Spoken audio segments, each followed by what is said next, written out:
আমি ওনার প্রচন্ড ধরনের সমালোচনা করি।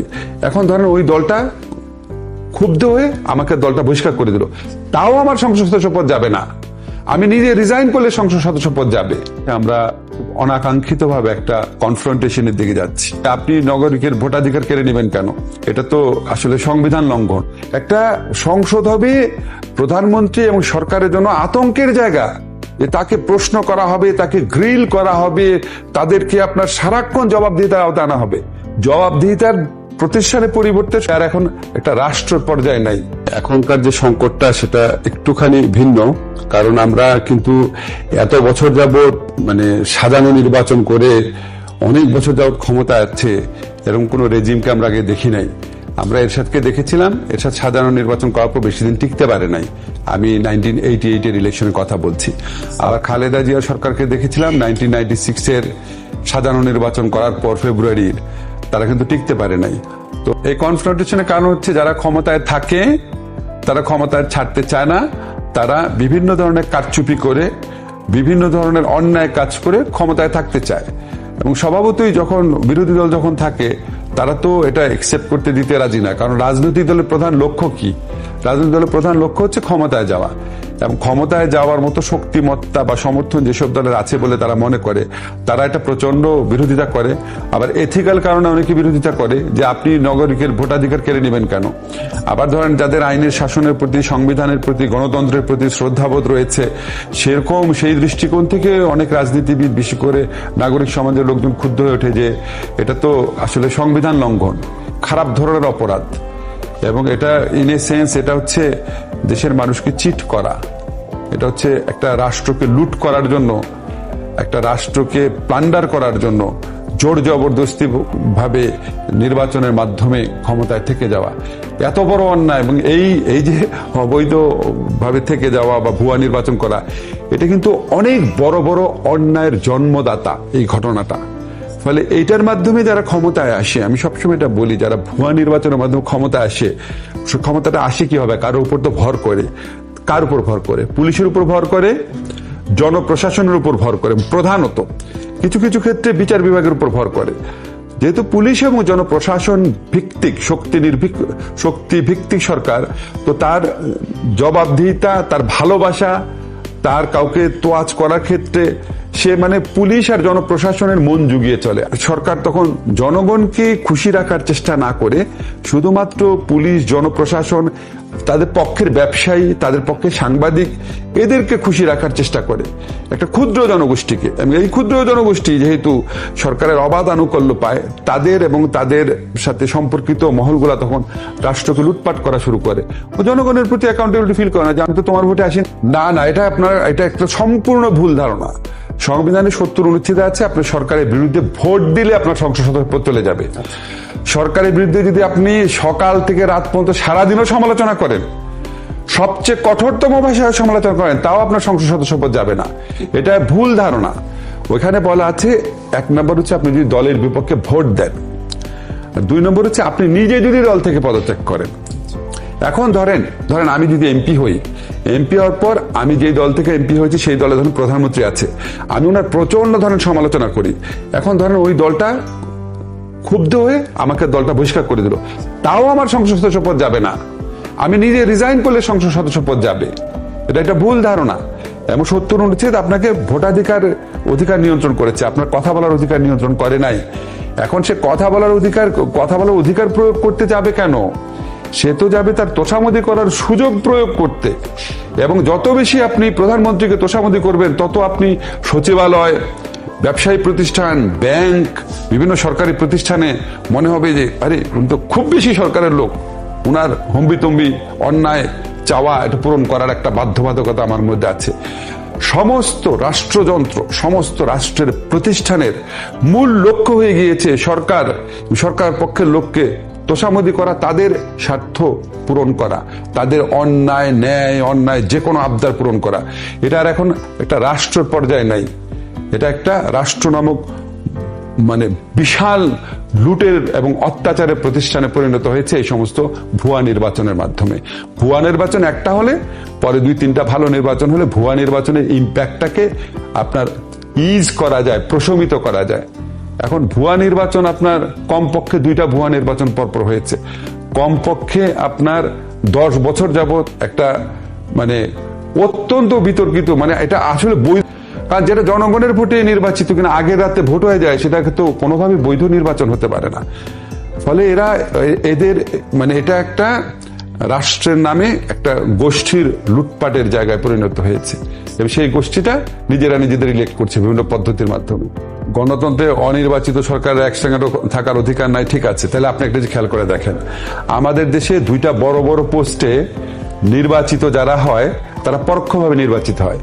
যেমন ধরেন রাষ্ট্রপতি কি সরাসরি নির্বাচিত হয়? উনি সংসদ সদস্যদের ভোটে নির্বাচিত হয়। মহিলা আসনে যারা এমপি সংসদ সদস্যদের ভোটে ইলেক্টেড হয়, সংসদ সদস্যের মনোনয়ন।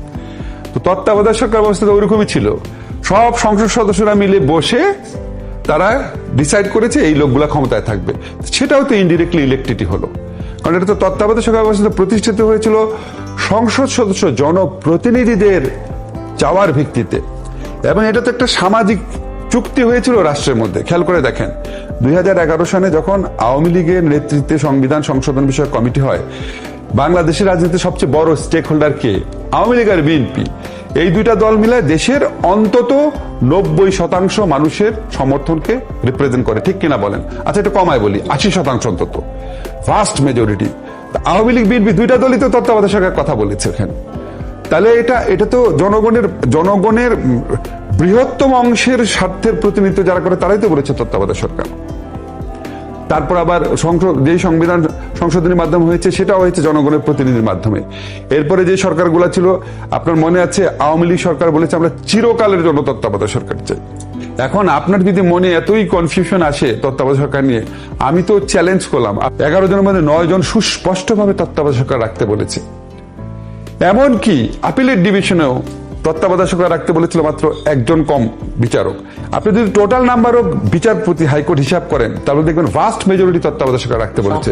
সংসদীয় কমিটি বলেছে দেশের সবচেয়ে বড় বড় আইন বেত্তা যারা সংবিধান বুঝে, আমার আপনার চেয়ে অনেক বেশি বুঝে, অবিসংবাদিতভাবে যারা বাংলাদেশের শ্রেষ্ঠ সাংবিধানিক আইনজীবী, কেউ মারাও গেছেন, তাদের মধ্যে 90% বলেছে তত্ত্বাবধায়ক সরকার বৈধ।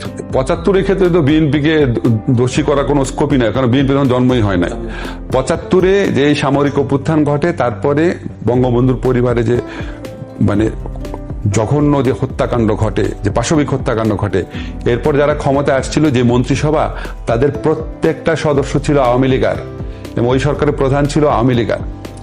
এরপরে খালেদ মোশাররফের নেতৃত্বে যদি কোনো কুয়ের চেষ্টা না হতো তাহলে জিয়াউর রহমান জীবনে ক্ষমতা আসতো কিনা এটা আপনি আমাকে বলেন। খালেদ মোশাররফের নেতৃত্বে যে কুটা করার চেষ্টা করা হয়েছে, যেটাকে ধরা হয়েছে এটা প্রো বাকশাল কু, রাশেদ মোশাররফ এবং উনার মার মিছিলের কারণে, এই কুটা না হলে তো জিয়াউর রহমানের ক্ষমতা আসার কোনো স্কোপ ছিল না। তারপর 75-এর সাথে জিয়াউর রহমানকে কানেক্ট করলে এটা বললে হলো নাকি? এই ধরনের প্রচারণা করলে মানুষ বিশ্বাস করবে নাকি? এটা যারা ইতিহাস জানে না তারা করবে। ইন্ডেমনিটি অধ্যাদেশ কারা জারি করছে? এখানেও তো আবার মিথ্যাচার চলে। ইন্ডেমনিটি অধ্যাদেশ জারি করেছে আওয়ামী লীগ সরকার। খন্দকার মুশতাকের সরকার থেকে আওয়ামী লীগ সরকার ছিল না? ইন্ডেমনিটি অধ্যাদেশ জারি যে করবে তার দোষ নাই, আর যে বজায় রাখবে তার দোষ। বজায় রাখাটা যদি ছোট দোষ হয়, জারি করাটা অনেক বড় দোষ। ইন্ডেমনিটি অধ্যাদেশ জারি করেছিল আওয়ামী লীগ, ঠিক আছে?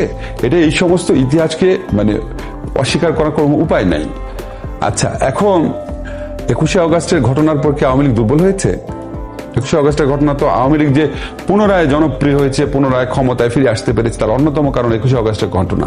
এই পাশবিক ঘটনার কারণে আওয়ামী লীগের প্রতি, বিশেষ করে আওয়ামী লীগ নেত্রী শেখ হাসিনার প্রতি মানুষের মনে তখন যেই সিম্প্যাথি তৈরি হয়, সেটা আওয়ামী লীগকে পরবর্তী নির্বাচনে জিতে আসার ক্ষেত্রে বিরাট ভূমিকা রেখেছে। তো আওয়ামী লীগকে আরো বেশি শক্তিশালী করেছে। আর আপনি বলতে পারেন এখন ক্ষমতায় যদি আবার সুষ্ঠু নির্বাচন হলে বিএনপি আসলে আবার 21শে আগস্ট হবে নাকি? তাহলে আমার 2টা প্রশ্ন আছে। 21শে আগস্টের পরও তো আওয়ামী লীগ, বিএনপি 1.5 বছর ক্ষমতায় ছিল, তখন কি 21শে আগস্ট হয়েছিল?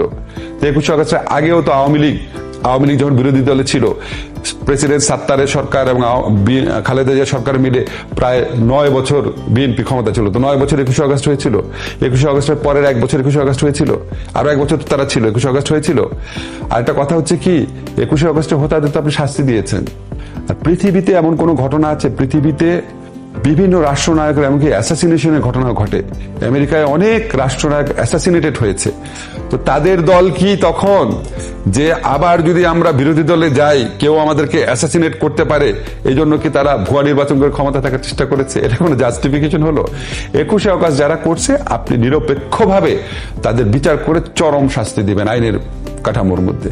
এটা ছাড়া আপনার আর কোনো রেমেডি নাই। আর 21শে অগাস্টের বিরুদ্ধে আপনি জনসভায় বলবেন, জনগণকে বলবেন যে 21শে অগাস্ট বিএনপি করেছে, 21শে অগাস্ট আপনি জনগণকে ভোট দিন না। এছাড়া আপনার আর কোনো কিছু চাওয়ার থাকতে পারে না। নির্বাচনী সংস্কৃতিতেও না, গণতান্ত্রিক সংস্কৃতিতেও না, সাংবিধানিক রীতিনীতিতেও না। বছর তারা এত বেশি বড় বড় অন্যায় করেছে, তারা কোনোভাবেই জনগণের রায়ের সামনে দাঁড়াতে রাজি না। কারণ তারা, আমার ধারণা তারা মোটামুটি নিশ্চিত তারা ইলেকশন হারবে, এবং তারা মোটামুটি নিশ্চিত, তারা তো জানে তারা কি কি অন্যায় করেছে। এটার জন্য তাদেরকে বিচারের সম্মুখীন হতে হবে। ফলে নির্বাচন শুধু তাদের কাছে নির্বাচন না, নির্বাচন মানে হচ্ছে নিজের সকল কৃতকর্মের বিচারের সম্মুখীন হওয়া। এটা কে চায়? ফলে চায় না দেখেই তারা যে কোনো ভাবে নির্বাচন করার চেষ্টা করবে। এবং এখানে কিছু সুবিধাবাদী, মানে দেশপ্রেমহীন, দেশদ্রোহী টাইপের, আমি বলবো, দেশকে ভালোবাসে না, দেশের মানুষের স্বার্থ দেখে না, এরকম কিছু দল গজাবে, কিংস পার্টি, এরকম কিছু লোক গজাবে, হঠাৎ বড় বড় কথা বলা শুরু করবে, এরকম অলরেডি কিছু কিছু বলা শুরু করেছে। তো এদেরকে তো মানুষ চিনে, এরা পরগাছা। এই পরগাছারা এই ইলেকশনকে সুষ্ঠু করার ক্ষেত্রে কোনো ভূমিকা রাখে না, ইলেকশনটা সুষ্ঠু দেখানোর ক্ষেত্রে কিছু সামান্য ভূমিকা রাখে। এরা সমস্যা না, সমস্যা হচ্ছে যারা এদের জন্মদাতা তারা। উন্নয়নে যে বয়ান দেওয়া হতো সেটা তো আসলে ঠিক না, এটা তো আসলে এক ধরনের মিথ্যাচার ছিল। আমাদের যেইভাবে প্রবৃদ্ধি, আমাদের যেইভাবে আপনার বিনিয়োগ বাণিজ্য কমছে, যেভাবে মুদ্রাস্ফীতি হচ্ছে, অর্থনৈতিকভাবে সরকারের জন্য পোস্ট ইলেকশন পিরিয়ডে এইভাবে আলটিমেটলি দেশ সাফার করবে। আলটিমেটলি সাফার করবে হচ্ছে দরিদ্র জনগণ, দেশের মানুষ সাফার করবে। তারা এক ধরনের হুমকির মুখে থাকবে, কিন্তু চূড়ান্ত সাফারটা করবে দেশের লোকজন। সেই জন্য আমি বলি, আগামী নির্বাচন শুধু গণতন্ত্র রক্ষার নির্বাচন না, এটা দেশ রক্ষার নির্বাচন।